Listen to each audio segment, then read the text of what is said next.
Hi guys and gals, Bali. Today we're gonna talk about how to perform dips. This is a great exercise. There are a lot of variations. There are things that you should implement to make it better for you. But before going through the exercise, let's just make something clear. This exercise is a body weight exercise and it really is hard for beginners. So if you cannot perform, 10 reps of push-up with your own body weight correctly, with a good form, and it's just hard for you, you should not do dips because this is gonna be a lot harder for you. So make sure you have the first ingredients for this exercise, so your shoulder is in good health. I'm not saying perfect, but in good health. It's got a good range of motion, you're strong, you have flexibility, you have stability. Make sure these things are in place, and also check the device. There are I've seen a few dip machines that are really wide and it's just a lot of pressure on the shoulder. So make sure you choose the machine that's good for you and use that.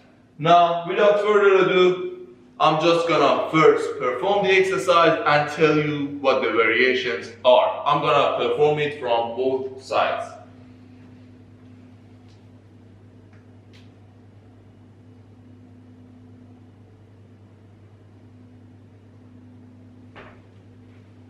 Now let's return.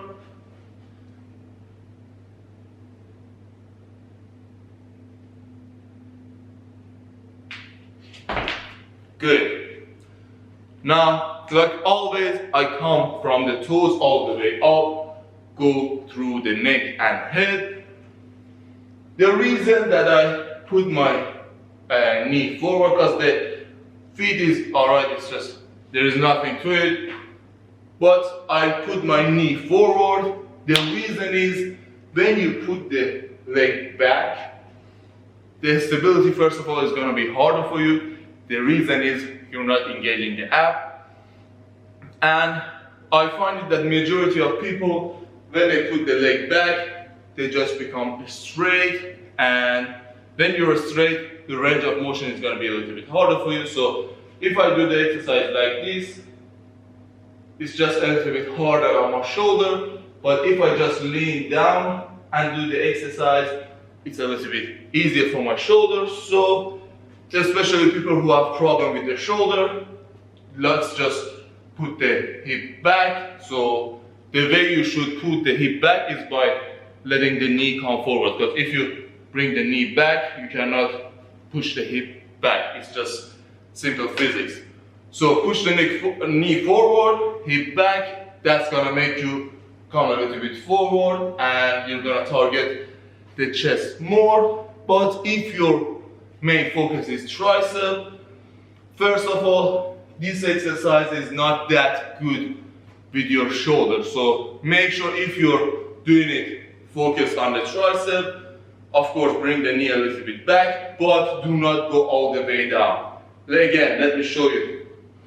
If I want to do this exercise for the chest, I'm going to bring the knee all the way forward, go down, down, down, up. But if I bring it back, this is going to be more tricep focused.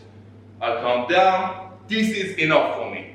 So if I just want to go through the entire range of motion, it's just uncomfortable for the shoulder. So make sure you keep that in mind. Also, if this is too wide, if the handle is too wide, it's again bad for the shoulder. The more narrow you go, the more it's gonna be for triceps. So normally a little bit wider than shoulder width is gonna be more focused on the chest, especially the lower part. And if it's just shoulder width or closer, it's gonna be mostly the tricep that's getting affected.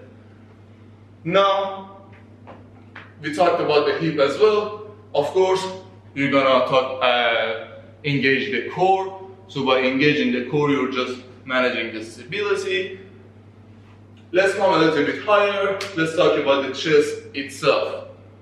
Again, the flexibility. Make sure you test the flexibility first, then add weight if you want to add weight. And even if it's body weight and it's just, the fact is you're not that much advanced, still make sure you do a lot of stretches on other sessions prior to doing this exercise, because again, your body weight and it's just gonna be bad for the shoulder. So make sure you have the flexibility first, do some stretches so the muscle is ready. Also make sure you warm up before you do this exercise.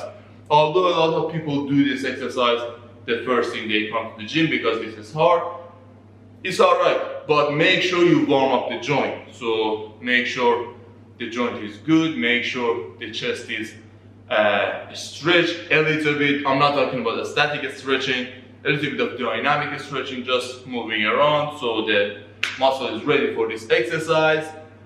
And yeah, we talked about the chest as well.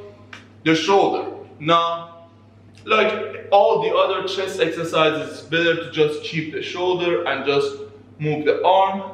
But if you want to target your serratus anterior, which is a muscle in here, which is obvious when your body fat percentage is low, you can, when you straighten your hand, you can just push the shoulder down a little bit more as well. It's called shoulder protraction. So when you do the exercise, normally it's gonna be like this, but when you do it to target the serratus as well, you come here and push down. So again, let me show it to you so you're gonna understand. First, we're gonna just target the chest. Now we're gonna target the serratus as well.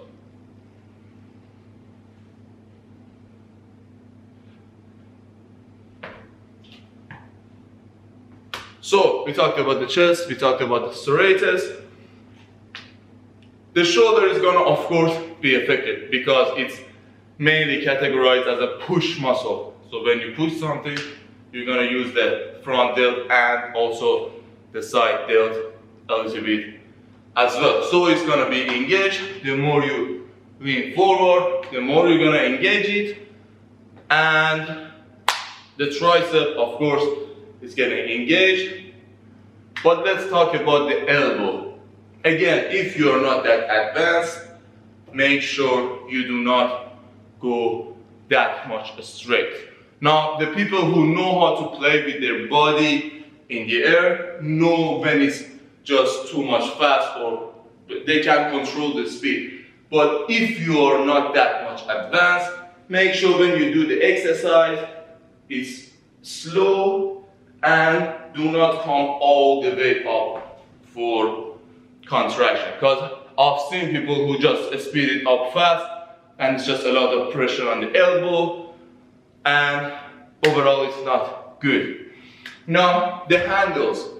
It's really important to understand this topic, although it's gonna you're gonna engage the chest and the shoulder and the tricep anyway, but when you do the exercise, just in your mind, try to think of bringing the handles together. So like a fly machine, think of bringing the handles together. Of course, you're not gonna move them, but when you do that, it's just subconsciously engaging your chest more, and it's gonna work with more fibers, and you're gonna develop the chest a lot easier. Like always, make sure the neck is comfortable, so not bending too much back, not bending too much forward. You can look forward because it's alright if you're just watching a mirror.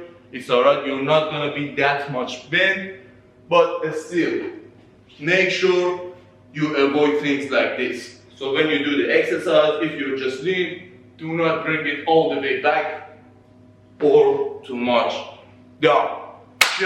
Everyone, make sure if you have any comments, any questions, you leave it in the YouTube channel comment section, and I'm gonna get to the questions and answer them as soon as I can. Cheers.